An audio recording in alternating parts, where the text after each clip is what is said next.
Assalamualaikum warahmatullahi wabarakatuh. Hello, good morning to everyone. We are going to discuss about the Holy Quran. We have a listening section here and with the subsection A, Introduction to Islam. 6.1, the following is a video on a brief introduction to Islam. Watch it carefully. Yeah. In the subsection, we have video, and in this video discusses about Islamic beliefs and common misconception about Islam, and the most sacred text for Muslim is the Quran. Jadi nanti silahkan Anda menyaksikan video yang sudah ada di Classroom linknya ya. Video ini menceritakan tentang berdiskusi tentang Islam ya, tentang keyakinan Islam, Islamic beliefs and common misconception, dan miskonsepsi yang ada di Islam, serta berdiskusi tentang Quran ya. Jadi kitab suci umat Islam adalah Quran. And subsection B, watch again. When you watch the video, try to catch the vocabulary. Then find at least 3 pillars of Islam mentioned in the video.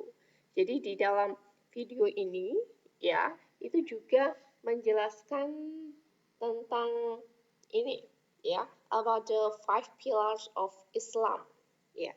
Jadi tentang rukun Islam. Jadi silahkan nanti Anda perhatikan dan try to catch the vocabulary ya.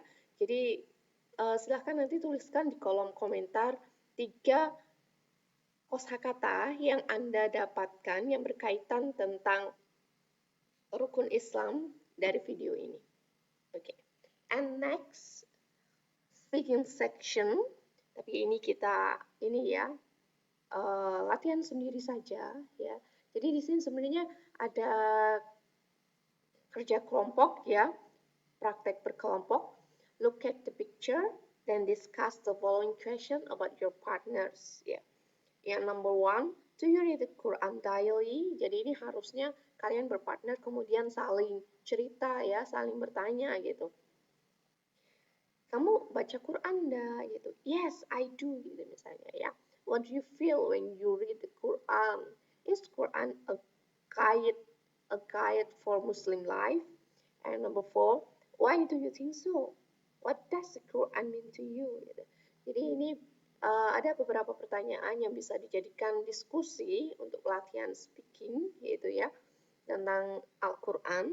Tapi ini kita akan skip ya. Kita next ke reading section with the subsection reading text, reading the passage ya, read the text below carefully. Ini tentang the Holy Quran. Ini tentang, jadi teks ini menjelaskan tentang kitab suci Al-Quran ya. The Quran is the holy book for Muslim, revealed in stage to the Prophet Muhammad over 23 years ya. Next ya, ini paragrafnya panjang sekali. Silahkan Anda nanti baca sendiri ya. Dan paragraf ini termasuk kategori informatif teks. Ya, nanti di belakang itu ada tentang informatif teks. Jadi the Holy Quran yang tadi kita baca itu termasuk teks informatif ya. Dan strukturnya itu ada topik sentence, kemudian ada fakta 1, fakta 2, fakta 3, kemudian nanti ada conclusion. Nah, jika Anda mau membuat tentang informatif teks, ini ada ini ya, catatan di sini ya. Nanti bisa Anda baca juga di sini. Ya. Transitional words or phrases informative or explanatory text ya. Jadi di sini ada beberapa yang harus kita tahu ya, kata-kata transisi yang harus kita tahu dalam membuat informatif teks. Jadi nanti silakan Anda pelajari sendiri di sini. Nah, setelah baca informatif teks, Kemudian nanti kita bisa menyimpulkan ya fakta tentang Quran ya. Fakta tentang Quran di sini apa saja gitu. And next ya, yang akan kita bahas di sini adalah vocabulary focus ya. Jadi di section C kita akan membahas tentang vocab ya. The following is an explanation about prefix ya. Learn the example and find other example of each type of the prefixes. Ya, kalau dalam bahasa Indonesia itu disebut ini ya, awalan ya. Ini bacanya bukan prefix, tapi prefix ya. Prefixes. Prefixes. Kita akan bahas tentang prefixes. Prefixes refers to letters added at the beginning of words to form a new word, such as adjectives or verbs in a different meaning. For example, the word comfortable will change into uncomfortable with a negative meaning when added with a prefix "an", yeah, with prefix "an". This part of the word you may see at table. Here is a list of prefixes that are useful for understanding unfamiliar words and making any new words. Some of these words are used with a hyphen.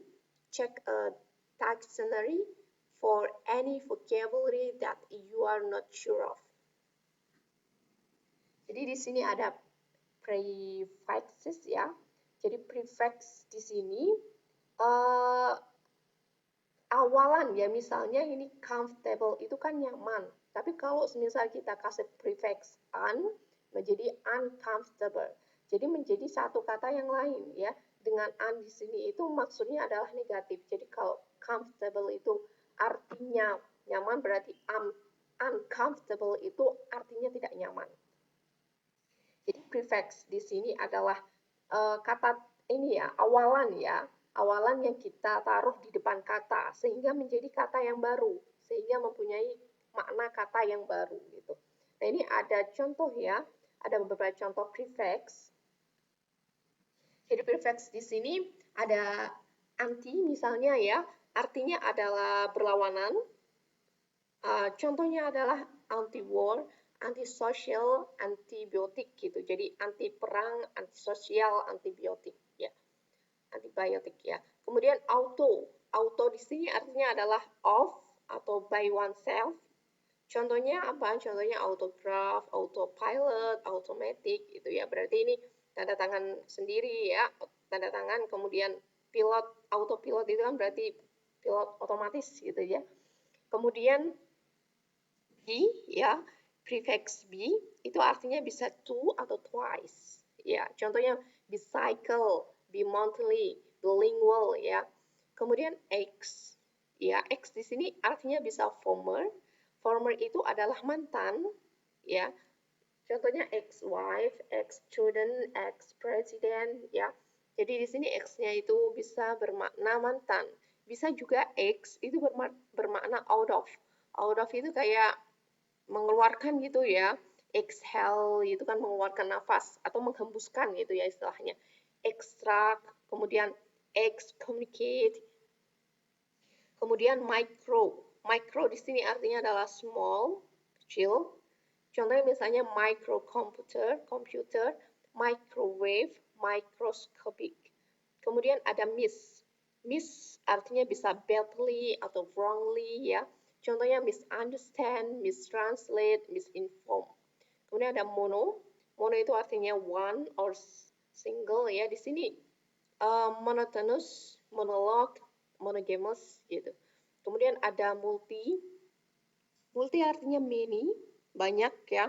Multinational, multipurpose, purpose ya, multiracial. Kemudian ada over. Over itu too much, terlalu banyak ya. Contohnya misalnya overdo, overtired, oversleep, overeat gitu. And post. Post di sini artinya after ya. After post war ya, setelah perang, post graduate, post revolutionary, Kemudian ada pro. Pro itu mendukung ya, in favor of. Jadi pro government, pro revolutionary gitu. Kemudian ada pseudo, itu false, pseudo scientific, pseudo intellectual. Kemudian re, ya, prefix re. Re itu again, lagi ya, atau back. Retype, reread, ya, dibaca kembali, retype, replace, rewind. Kemudian ada semi, semi itu half, separuh ya, semi circular, semi final, semi detached. Kemudian ada sub, sub itu artinya under, subway, submarine, subdivision, jadi di bawah ya, kayak semacam struktur organisasi itu kan ada bawahan kayak gitu, itu subdivision. Kemudian ada under, ya, under di sini not enough, ya, enggak cukup ya, misalnya underworked, underused, ya. Kemudian undercooked gitu. Nah, ini ada subsection definition practice nih ya, yang di ini ya, yang ada di sini. Which negative adjective fits each of the following definition? Nanti kita diskusikan di kolom komentar, ada 1, 2, 3, 4, 5. Jadi di sini kira-kira apa ya gitu ya, yang artinya not having a husband or wife, ya, kalau nggak punya kalau nggak punya suami atau istri itu namanya apa ya, dengan menggunakan ini prefix ya, yang ada prefixnya ya, kata-kata yang ada prefixnya. Kemudian means impossible to eat, means unable to read or write, means not having job, means fair in giving judgment on not favoring one side ya. Jadi nanti kita diskusikan di sini, ini kira-kira apa ya kata yang ada prefixnya yang bermakna ini. Kemudian yang E, using the table above ya, construct words or phrases to replace the underlined words. Jadi contohnya misalnya he is in favor of the American approach. Ya, berarti ini artinya adalah he is pro-American. Jadi ini kan in favor of ya. In favor of itu kan seperti ini ya. Jadi kita dengan menggunakan tabel yang ada di sini, kita bisa menyimpulkan di sini he is in favor of the American approach. Itu kan di sini kan ada pro ya. Pro itu kan in favor atau mendukung. Oh, berarti dia pro Amerika. Kemudian dengan cara yang sama, ini ada 5 pertanyaan. The BBC tries to avoid pronouncing foreign words incorrectly. Jadi di sini nanti bisa diganti dengan kata yang lebih singkat. Ya, nanti kita bahas di kolom komentar. Oke, thank you for watching.